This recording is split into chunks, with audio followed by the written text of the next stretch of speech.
Welcome back to Launching Us. This is a podcast where we talk about us becoming small business owners, and along the way, we interview some amazing business owners to hear their journey of how they started.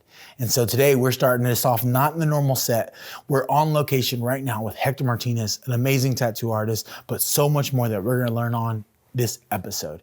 And so before we get started with season 2, I wanna let you know, this year we got some big things coming. We got some Zoom meetings that are gonna happen with people out of state, out of this area, maybe out of the country. I don't know, but we'll get there.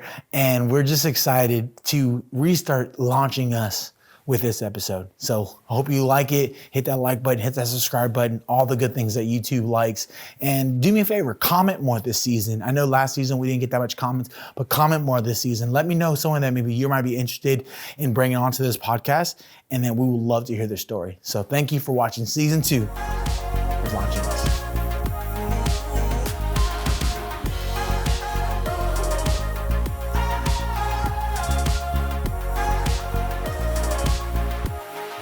Yeah, tell me a little about yourself, man. Tell me how long you've been doing this. Just tell me a little about yourself. So my name is Hector Martinez. I've been a tattoo artist for a little over 2 years now, not counting my apprenticeship. I did an apprenticeship for about 2 years. It took me a lot longer than anybody else just because I work a full-time job and I'm a full-time dad. So I had to find time to do it. Yeah. So it was 1 day a week, 1 day every 2 weeks. So it took me a long time to finish my apprenticeship, but I was in no hurry. So like the apprenticeship, like what are you doing? Like you run and get coffee for these guys? Like what, like? No, I would do their stencils. I was under CK, Chauncey Coachell. And I'd do his stencils. I'd bring him ideas for whatever tattoo he's going to do that day. Usually he didn't take them because he already had his ideas, but he wanted me to build up my self-esteem and my there you go. idea building. So I'd do that, and I'd prepare the canvas, put the stencil on, just watch him while he tattooed, just stood there. And so kind of like everything short of actually tattooing the person, at least paying the client, the paid client. So I'd set up all his tattoo machines. I'd pour his inks and just do everything on the easy part. How is that process for you? Like, what is it like the learning like for you? Like when you're doing that stuff, what's the learning process that you've gained? Because I feel like everyone kind of maybe get their own learning process. But what is your learning? To me, since I have an art background, to me it was more of learning the tools. Right? It's when you're an artist, somebody can give you different tools and then you'll figure out how to make art, right? So that was my process. Well, that was my biggest thing, is to learn how to use these tools and go from there, but or how to do the process, right? Because there really is. There's a lot to it. There's a lot more. People think it's just like using a pen when it's not. It's a lot more to it. Yeah, that's my thought process when I first got my first camera. Like, I had no idea what to do with it. Like, I wish there was kind of like an apprenticeship for it. And I'm pretty sure there is. It's just, I never went that route. Yeah. But it's crazy, like, to have a tool in your hand and not really know what to do with it. But at the same time, it's cool to learn the rules. Yeah. Like, that's what I found is really cool. Like, when it came to camera stuff, as soon as I learned the rules and what I can do and how I should do it, then I can learn how to break the rules. Yeah. And that's where like the art part of it came in. I think that's exactly right. Whenever you learn how to do things, that's when you start having fun, right? That's when you start kind of doing your own thing and building your own art, because you already know the basics. You have that fundamentals, you have that foundation to do so. Before that, you're just lost. You don't know what you're doing. You're kind of fumbling around with your equipment. But once you learn how to use your stuff, then that's when the fun starts. Awesome, cool. We're gonna let him get started for a little bit. We'll jump right back into this. So I'm gonna let you get started that way. Yeah, it's loud, huh? Is it loud? We'll figure it out. We'll figure it out. Cause it's gonna get louder, right? This is the louder. We'll go 9. That should be it there. Yeah, we should be good. Yeah. See, I mean, you talk pretty loud too. Like you're not talking soft, so. And I'm pretty good on my voice. So. Yeah, like this stuff here, right? Like the glide and the lubricant, the amount of stretching on your skin, all that is is part of it, right? Like, Yeah. it's stuff that I needed to learn that I didn't know. So like when did you get your first person to say, yeah, I'll get a tattoo from you? How was that? Oh man, I had a line. Really? Yeah, just because everybody knew how passionate I am with art, so the trust was there already. It was, and I had to kind of choose on what people wanted, because people were kind of, when I first started, they wanted difficult things like realism and portraits, and I'm like, I can barely do a line right now. Calm down. But so I had to I was fortunate enough to be able to choose. And one of my buddies, his name is Frank, he's always been awesome to let me just practice on him. But his thought process was, well, eventually you're going to get good. Eventually you're going to be really good, and you can just fix everything. Yeah. If you mess up. Luckily, I don't believe I messed up, but we went back and touched up a couple of things. But people like that, they've been awesome letting me practice. So what would be the style that you prefer and what you feel like is like your forte in tattooing? I prefer black and gray realism, just because that's what I love to do outside of tattooing. I like sketch art and drawing people. Okay. So that's why I kind of lean more towards. Yeah. I actually took classes and having lessons with forensic art. So that's when you draw people out of somebody's description. Okay. So that's. So I saw this person creep around my house. He was like 5'10". Yeah. Dark hair. So funny story on that. That's how how the movies that's how they perceive it. It's a little different. We actually have a book or books with different characteristics of a person. So if you say he had dark hair, so I'll pull up a bunch of pictures with different hair types and let you choose from that, right? And same thing with eyes, same thing with nose. I'll let you choose from these pictures that you think will come closest to that person's features. And then I'll put everything together from there. So it's not like you just. It's not like just coming out of thin air and like, yes, he had a scar under his face. His nose was like this. Yeah. Okay. Yeah, it's a lot. So it actually a lot more. I think it may have been. It used to have been like that, but not. Well, at this point, you kind of like got a lot of descriptions and art and stuff on how to describe people. And at this point, everybody has a camera, so it's kind of obsolete now. That's really cool. Not used that much, but. So what got you into like doing tattoo? Like I know you say you've been in art, but like you're kind of taking a passion of yours and moving it into a business. Like, I mean, like you said, you still have a full-time job. You run this. You run your Hero Built shirt that I see you wearing on my podcast. Another person wearing merch on my podcast, but that's fine. But I think it's just cool that like you're turning some of these things that you do as passions into a side hustle. And like I think it's. I mean, I feel like that's the best way to do it, right? Find something that you love to do and try to make an income from it. Yeah. I see it like my other job, my full-time job. I mean, I like it, but it's not art, right? It's not art-based, not art-related at all. So I feel like having that makes this not be a job. Because I feel like once something becomes a job, then you don't want to do it anymore. So that's why it's like having a bad day and the next day having a good day. You love that day even more type deal. So that's why I like having both. I like having, this is a treat for me to do this. I see that. So like, what's your thought process on like for you, like taking, for anybody out there, like taking a passion of yours and making it into like a side hustle or something that can actually make you some income? Like what's been your thought process on that? I mean, I didn't do it I didn't start it for the money. I just started, for example, Hero Built. I saw a hole right in that industry, and I started Hero Built. Hero Built's a company started not for my wife, but my wife's a respiratory therapist, and before before the pandemic, nobody knew what that was. Yeah. Right? Nobody knew what a respiratory therapist was. Right? And she's literally sitting here saving people's lives every day. Yeah. Right? I mean, their majority, I think, are in all operating rooms. They're in every operating room. They're in every room. Like if there's oxygen in there, then there's a respiratory therapist there, right? Wow. So yeah.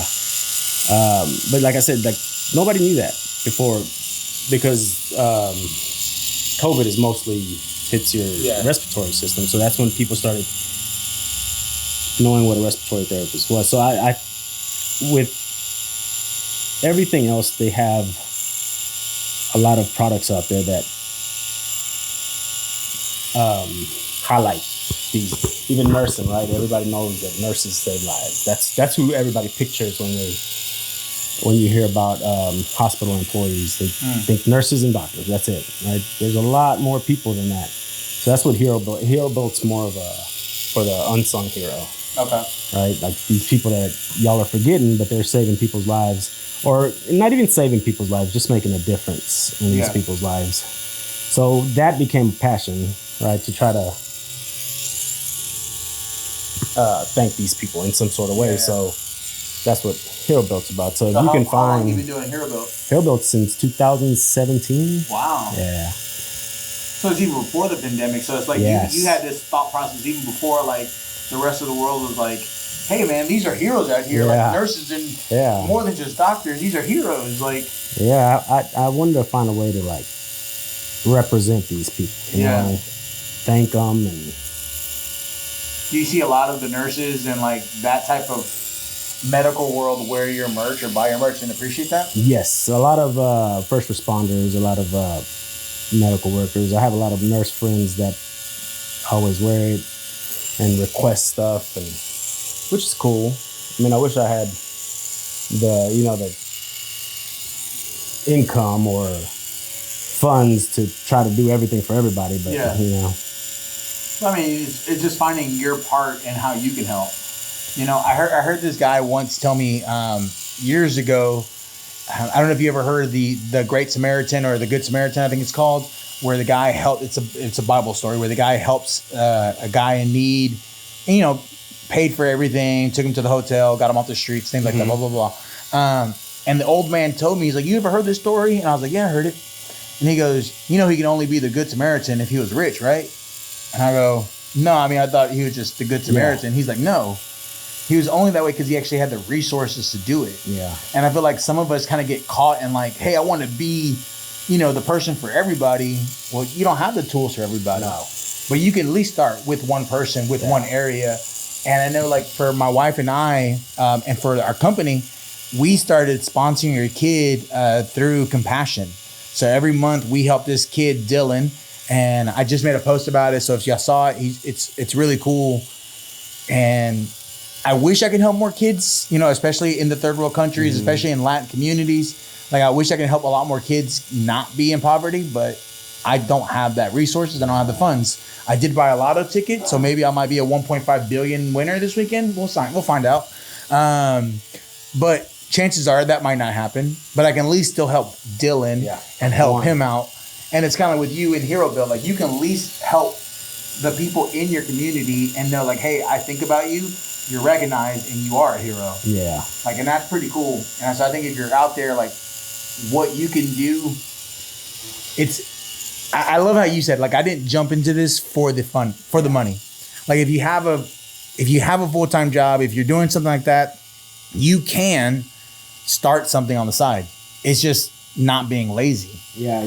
Unfortunately, you have to live, right? So you do have to have some sort of income. Yeah. So if you do have that, that's when you should start, because there's no worry, right? There's no expectations, because you can fall back on your full-time job as far as taking care of yourself and feeding your family. And or like any company, they have low seasons. Like, if people are not buying your merch or getting tattoos for you this month, we're in the holiday season, Thanksgiving, Christmas around the corner. Like, everyone kind of tends to drop because they're now buying retail, or they're buying Christmas stuff or Thanksgiving stuff. Like, they're buying stuff like that. So, like, typically people aren't spending money on themselves. Yeah. Partially. Some people out there buying Christmas presents for themselves. Cut for a little bit. You're moving a lot. Oh, am I? Oh, my bad. I'm moving too much, guys. My bad. You talk with your hands. I do. I talk with my hand a lot. I'm sorry. I will fix this in post. We will not have this in post. No, stop moving. Yeah, hold it with that. Yeah, I got you. There you go. But yeah, that's what my recommendation is, to start something when you don't need to have that income, just because it's not gonna come. Yeah. In the beginning, there is no income. In the beginning, it's only you put money out. Yeah. You put in time and effort. There is no income. So do it when you don't need it. When you have a stable job or you have those savings. Like, I don't want to deter anybody from not starting.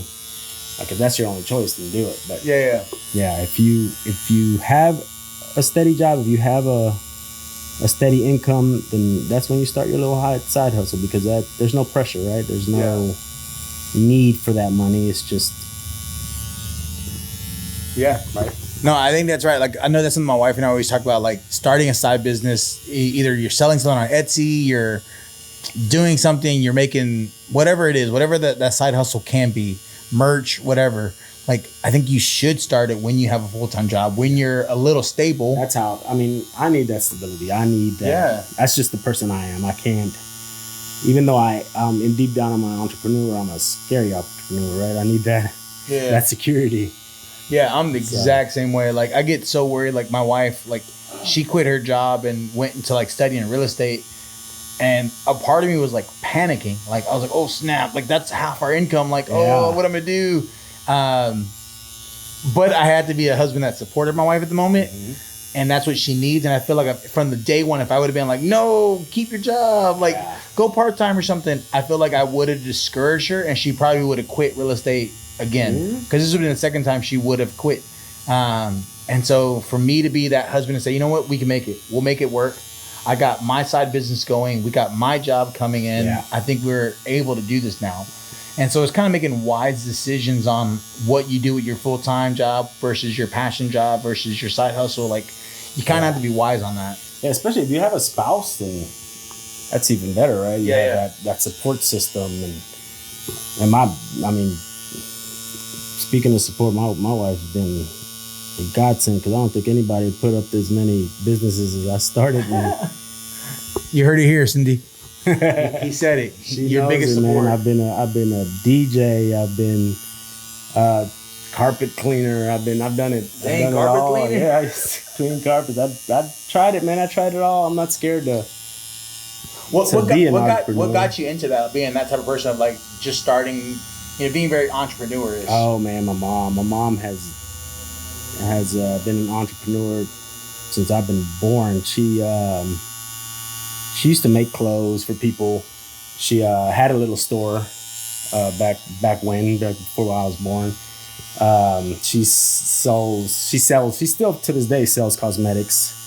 And like she's Avon Mary Kay stuff? Yeah, it's called Jafra, but it's like a Mary Kay type deal. Yeah. More Latin American based. But she still does it to this day. All right, retired, but that's still in her. So she's still. Yeah. But that's where. Cool. Yeah, that's where I get my entrepreneur roots from. It's funny you bring it up. I totally forgot that. Like, I know we were talking about before we started recording, is like my dad was the one that I saw like being an entrepreneur. But my mom did used to sell Avon. Like, I remember boxes coming on the porch and like we'd have to bring these big boxes up and she would do all that stuff. And I guess I never put those two things together. And so, Mom, here's another shout out. I think my mom definitely did kind of spark some of that in me, where she does that even now with couponing. My mom's a big couponing queen. Oh, there you go. And so she buys gallons of detergent for like pennies. It's ridiculous how much she's like saves money on this stuff.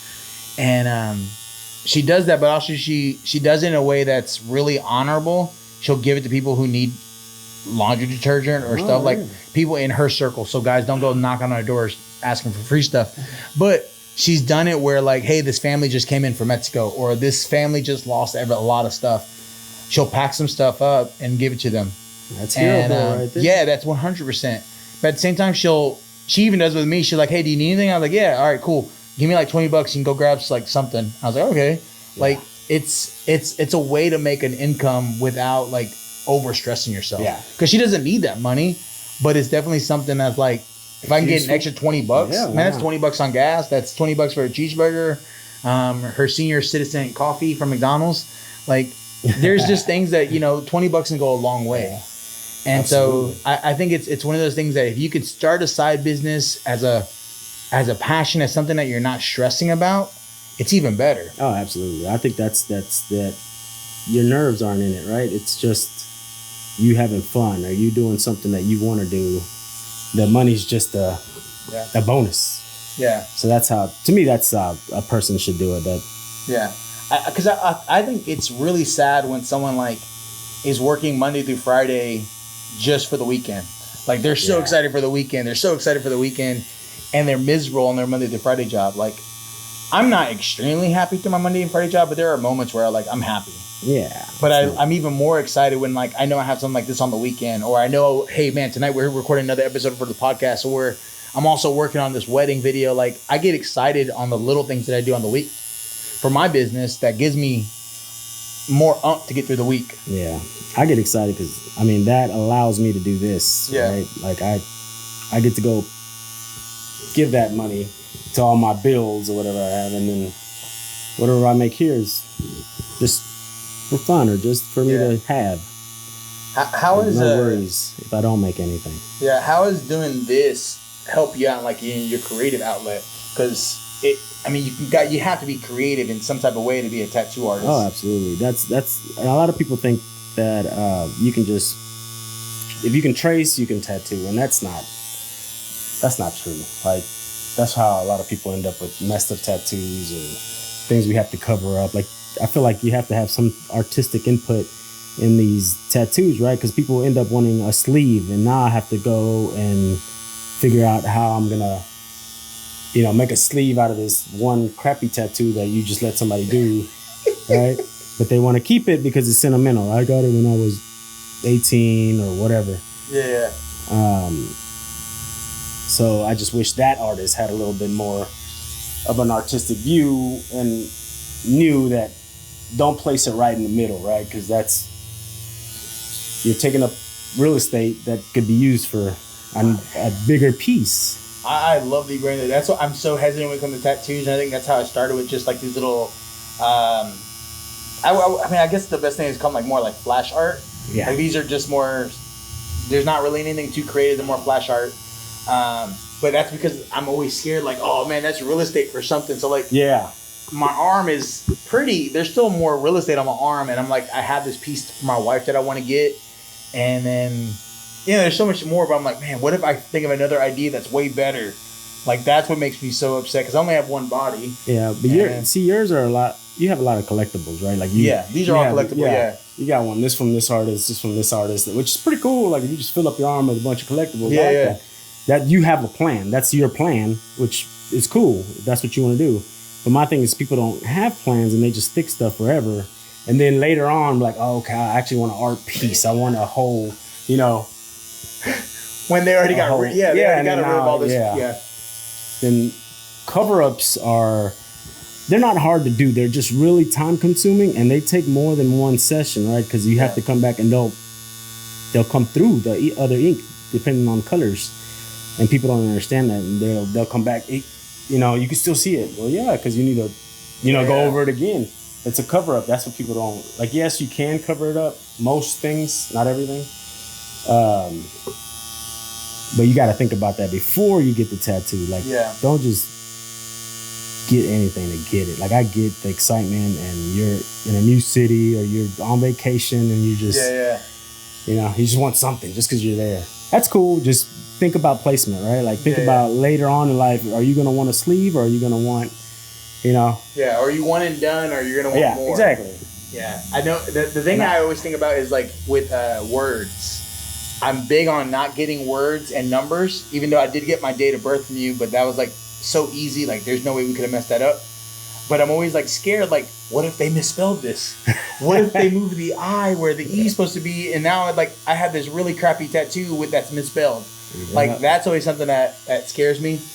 Even when I got my wife's name on my ring finger, I double checked that like 6 times. I was like, okay, ROSE. Like I went over a couple of times just to make sure. Yeah, and even before the tattoo artist did it, I was like re-looking at it. And I do the same. Like I do the same thing. Like read it, make sure.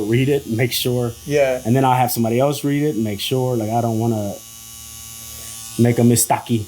Because I feel like that's just a huge like a fail. Like you went all this way to do all this art, all this designing to misspell or to miss a letter. Like, and that's what comes to my mind when I think about like text on my body.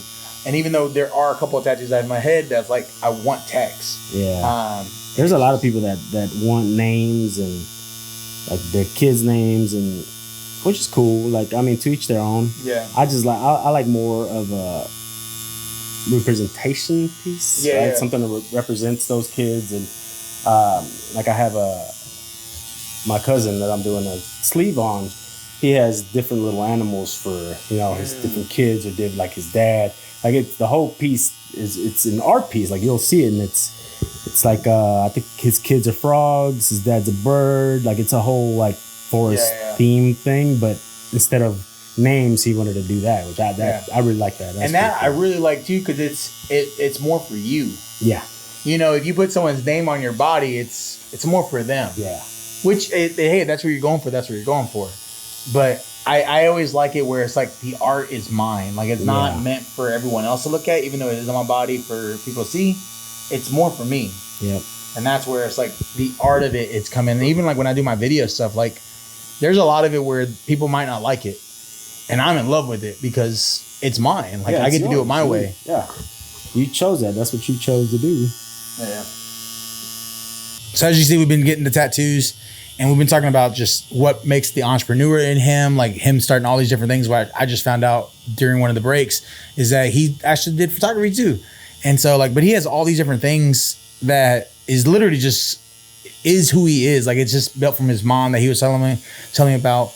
But what's some of the benefits? Like what's some of the benefits like of having, Hero Built, the tattoo artist, like your full-time job? Like what's been some of the benefits you've been having with all this? The finances is a huge benefit. Like I try to keep my finances for my business, for the business. Like I obviously I do take some payment for myself, but I try to put my money back into the business so it can grow. But sometimes that's not possible. Sometimes, hardships come and you need that extra income, and it's there, right? And, it's unfortunate that you have to use it, but it's there for you to use. So it's helped me out quite a bit. Like I've gotten money from my businesses just to help with the hardship that I've had, a personal hardship, right? So it's been there, and that's been a great help. Yeah, it's cool because like when you first said it, it's like you did all this not for the money. Yeah, but the money comes. I think when you are diligent in what you do, when you're passionate about what you're doing, and you're building something that you genuinely love doing, people are going to see it and they're going to want to work with you, and then the money do come. It's probably not, Elon Musk money, but it's good money, and it's something that does help when, you're down on your phone bill or your light bill or your gas bill, these little things that pop up that you just forget. Yeah, just big things like, your car broke down or something like, AC broke down, something. Yeah. Those are big ticket prices that you have, you had that little extra help on the side. Yeah. I know like last week my wife got a nail in her car, and I just didn't have my personal credit card. I had my business credit card because that's what I carry with me most of the time. And I was like, you know what? I take the car for jobs. I take the car here and there.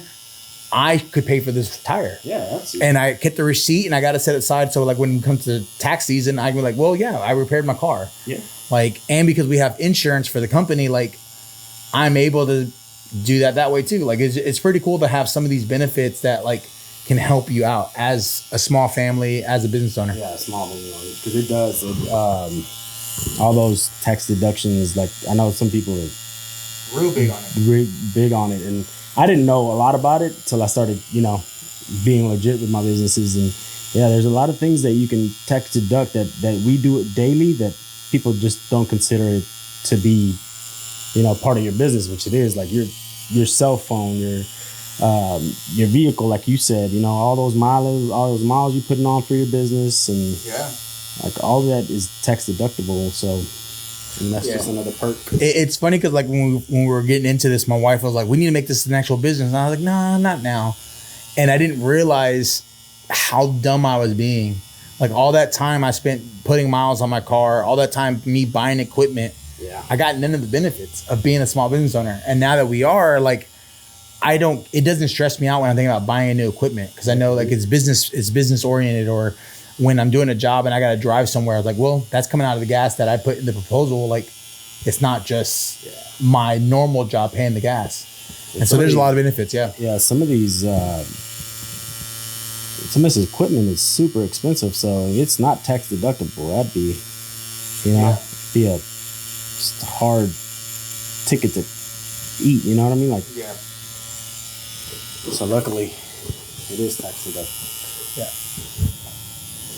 All right, so this has been another episode of Launching Us. Probably not the long, or hopefully you guys can hear everything. We'll find out in post. But it's been a really good episode. I love it. We have to do some touch-ups because I keep moving with my hands and talk.